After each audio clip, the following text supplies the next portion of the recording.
guys, welcome to Better Bachelor. This is Joker with a face for radio and a voice for print.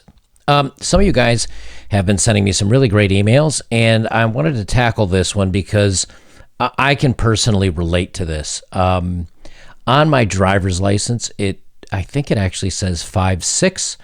I don't know if I'm 5'6" or 5'7", somewhere around there. I've never really paid much attention to it. I just know that I'm shorter than the majority of guys out there. But I got an email here from a gentleman who calls himself Growing Taller, so I will keep it at that. And I want to read this email, and then I want to talk about this. Now, some of you guys might be 6 foot tall, but we all have something about us that we don't like. For some of us, we can change this. For some of them, we can't. You know, I oftentimes I use tall as an example because women almost now universally on their dating profiles put that they want a guy that's 6 foot tall.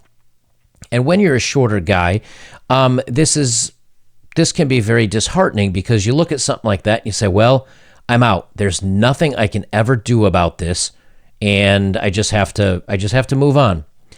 And you know, when you see that you're a smaller guy, it can be hard. You know, it can be hard. But I want to read this email, and then I'm going to touch on the limitations that all of us have, whether you're short or too tall. I met a guy that was 6'10", and you think you got a hard time at being 5'5". I'll tell you who's got a hard time, a guy that's 6'10". Let me read through this, and then we'll talk about it a little bit, because this isn't just about height. I don't want you guys to think this video's, here's your problem about height, and here's how to resolve height. This is how to mentally think about any problem that you have, okay? He says, Dear Joker, as a guy who's 5'5", I definitely know what it's like to be on the shorter side. I basically quit growing in middle school. I'm now 39 years of age and have clearly dealt with being a shorter guy for a long time. It seems like even 11-year-olds are over 6 feet tall these days. Moving along, though, I feel like my height has affected me throughout my life. I feel like I've just been juvenilized for the better part of my adult life, and it has definitely impacted my dating life. I have a couple of relationships in the past, and I've dated for certain, but I feel like it was never anything too serious, and they were with me until something better came along. In addition, you simply don't get taken seriously by women or by your guy friends and people in general. It gets very odd walking around the grocery store, and almost everyone is taller, even middle school children. I would like to claim to be a guy going my own way, but I think that I may be in denial. As much as I would like to think that I have gone my own way, the harsh reality is women essentially have sent me on my way. Now, this is bringing me to my point here. There have been advances in medical surgery that can actually make you taller. It is known as cosmetic limb lengthening. It can give you as much as 3 inches in the femur and 2 or 3 inches in the tibia region. So the reality is that I could become 5'10" or 5'11". For a shorter guy, that is a dream come true. I'm going to stop you there. For you, it is a dream come true.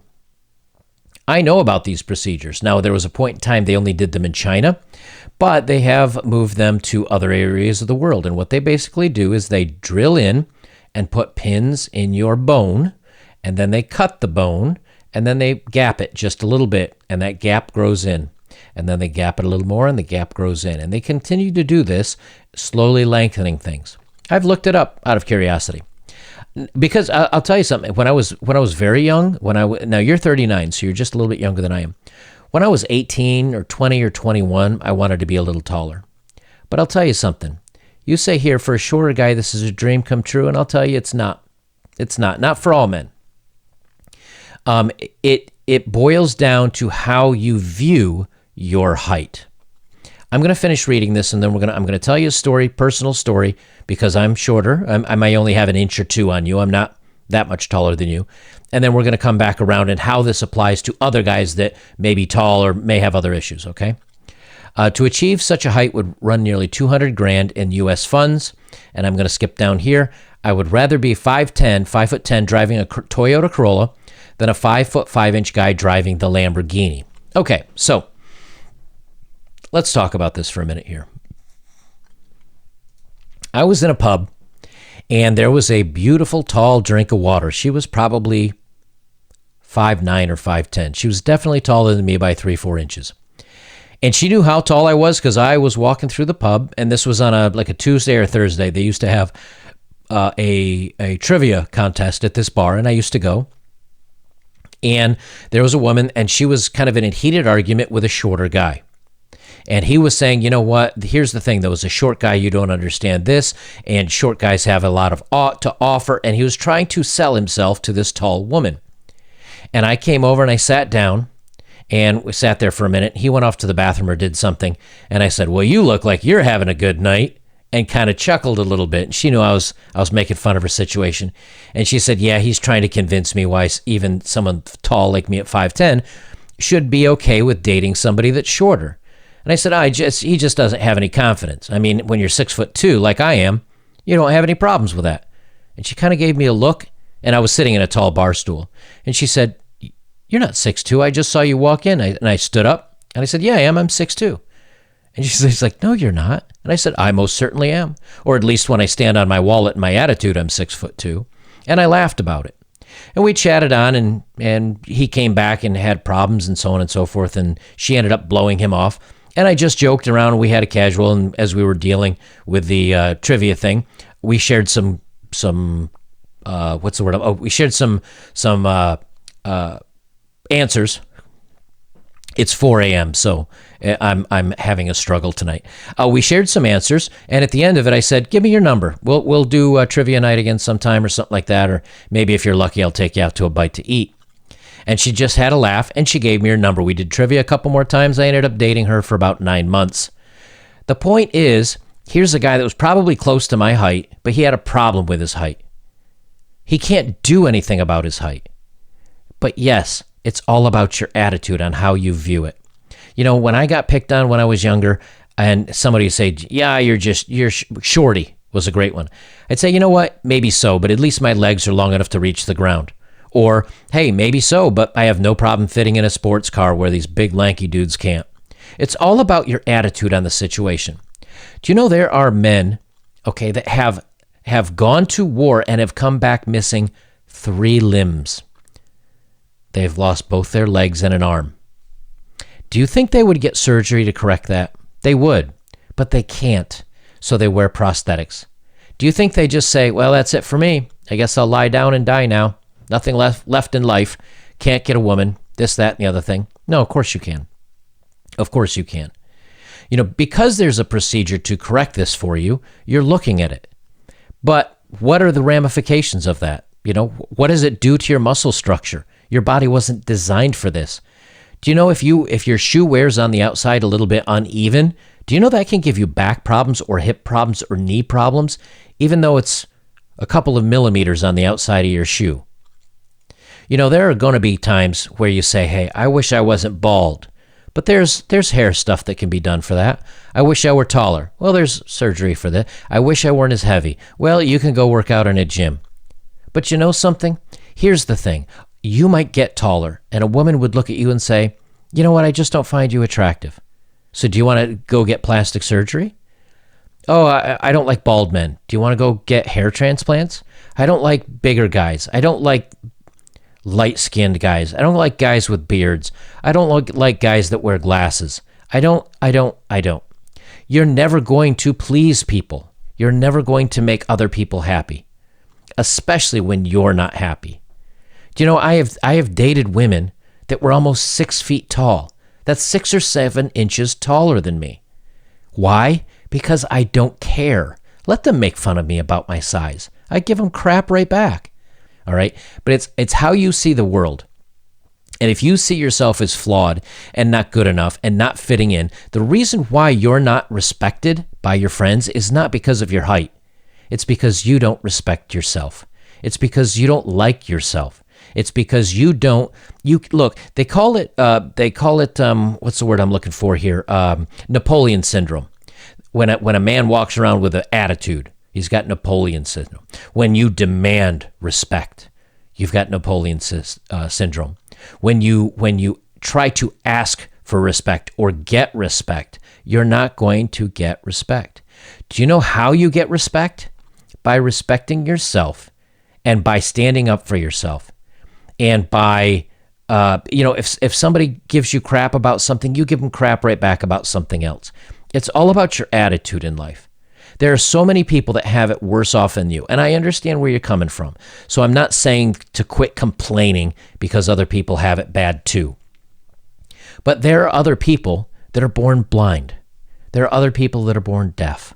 There are other people that are born mute or have other much more pressing issues. But you know something? I know blind people that are married. I know deaf people that are married. I literally do. I actually learned sign language because one of my friends was hearing impaired and had very, very bad vision. He was almost legally blind. So I learned sign. Now he got his vision corrected, but I knew sign language because of that. Okay. There's always going to be a reason that you can give yourself that you need to change and that you're not being successful. Until you get over the fact that you are who you are, and this is the genetic lottery, you may have missed it. Okay. You may have just missed it. And you can do all these things. Let's say you're taller. Do you think that's going to get you any more respect? Nope, it's not. You know why? Because I know tall guys that get zero respect. I know I get respected because I respect myself. And if someone steps out of line, I tell them they're being out of line. And if someone cracks a joke at my expense, if it's done in humor, I crack a joke back and we have a laugh about it. But if they do it to insult me and put me down, I tell them otherwise. I tell them off. But I do it in an intelligent, professional way, not a butthurt, whiny, meh way. Okay, there's a difference. At 39, you've lived 40 years as a short man. At 47, I've never lived one day after the age of 20 or 21 as a short man. You just work with your other qualities that you have, and you improve yourself. And I mean improve yourself in every other way, but going in and getting your legs chopped and getting them lengthened up. There are guys that are always going to be heavy, that are always going to be bald, that always need glasses, that have been born with cerebral palsy, or you name it. The list goes on and on and on. There's a guy here. Let me record this again one more time real quick. There's a guy here named David Goggins. He's an American ultra-marathon runner. He's a former Navy SEAL. He's got an amazing book. Let me bring up his book, and I'm going to recommend it to you. This is not a sponsor. David Goggins wrote the book, Can't Hurt Me, Master Your Mind and Defy the Odds. I want you to get this book. That is my recommendation to you. I don't know how expensive it is. He's not a sponsor, but I want you to get this book. There is a Marine, and I couldn't find his name. There is a Marine that was running an ultra marathon and broke his foot halfway through it. He didn't give up. He finished the race on a broken foot. David Goggins has, and I want to read this one passage because I think this is a good mental foundation for many of you guys out there. Okay. No matter what your issue is, I'm just using him as an example about mental fortitude, okay? Goggins attempted to enter the Badwater 135 Ultra Marathon as a fundraiser, but was told by organizers that he needed to enter another ultra marathon first. He had never been a runner before this. Now, yes, he was a Marine and a SEAL, so he was in good shape, but he'd never been a runner before this. Now, he could have said, you know what? Okay, well, I need to do another ultramarathon first. I wanted to do this as a fundraiser, but I don't have any other ultramarathons. Well, I guess that's it for me. I'm done. The end. End of story. He gave up. That's not where his headspace was. At the Badwater is an invitational event in 2005. Goggins entered the San Diego one day, a 24-hour ultramarathon held at Hospitality Point in San Diego. He was able to run 101 miles in 19 hours and 6 minutes, despite never having attempted to run a marathon previously. Now, a marathon's only 26 miles, I think it is. He just ran 100 miles without ever running that distance before, ever. Now, that can break down your muscle pretty bad, and it can screw you up. But he did it because it's here. It's here, and that's one of the things he talks about in his book. Let's see what else. He completed his first marathon in Las Vegas in a time that qualified him for entrance into the Boston Marathon. That was the first marathon he ever actually ran. The regular marathon. After those two events, having yet to be invited to the Badwater 135, Goggins entered into the Hurt 100, an ultramarathon in Hawaii, which is widely regarded as one of the hardest ultramarathons in the world. He was the 9th runner to cross the finish line, and only 23 runners finished the event. He was subsequently granted entry into the 2006 Badwater. He was not a big runner before this. He just got off the couch one day, and I've heard his story. He was on Joe Rogan's podcast, so look him up if you want to find on Joe Rogan's podcast. He basically had never run before, and he's like, well, I want to do this, so I'm going to do this. And he did it. That's mental fortitude. If you have the right mental fortitude, the right attitude, and you improve yourself in the ways that you can, and you have confidence in yourself, you will be perfectly fine. And if you really need to go down this route, man, go to Southeast Asia. You're actually a little bit taller than many of the men in the Philippines and many of the men in Malaysia. All right, if that's really your thing. But don't let a shortcoming, okay, don't let a shortcoming ruin your life and ruin your attitude and ruin what you want out of it. It's a crutch. And all your failures, you're going to apply to this crutch. And if you have that mental attitude, you may improve your leg length, but then you're going to say, my teeth aren't straight enough, or I wear glass. You're going to find something else. When you have your head in a good mental place, it doesn't matter what your shortcomings are, because they're not shortcomings anymore. They're just who you are. And the sooner you can embrace this, and the sooner you can understand that having a little less height, or even a lot less height than other people, I can show you to a lot of, what's the correct term now? A lot of little people, okay? Like the guy from Game of Thrones there. I don't watch much TV. The Game of Thrones, the actor that is the shorter gentleman, he's done well, all right? David Spade is like 5'5". Kevin Hart is 5'4". Tom Cruise, 5'6", 5'7". Tom Holland, the new Spider-Man, he's like 5'4", 5'5". These, now you can say, well, yeah, but they're actors. Well, they weren't born an actor. Yeah, but they're rich. Well, they weren't born rich. But you know what they are? They're short. And it's not held them back. So I would suggest, instead of worrying, now, if you decide to go for this, but don't think that you may not have, they don't know the long-term ramifications. At 60 years old, you may have all sorts of back problems and hip problems and knee problems from this stuff. I'll tell you what, you may spend $200,000 for this procedure, and then you may be spending another $200,000 for another set of hips and knees. This isn't a magic bullet, man. It's not going to correct things for you. You need to understand that you are who you are. And the sooner you can accept that and move on past that, the happier the rest of your life is going to be. And that's for anybody that has any problems with any part of their physicality or who they are. Guys, if you'd like to support my work, links are below. And as always, if you have, thank you very much. And the best way you can support me is like, comment, share, and subscribe. Check out my older videos as well. I'll leave it there. This is Better Bachelor. I'm Joker. And remember, we all have shortcomings.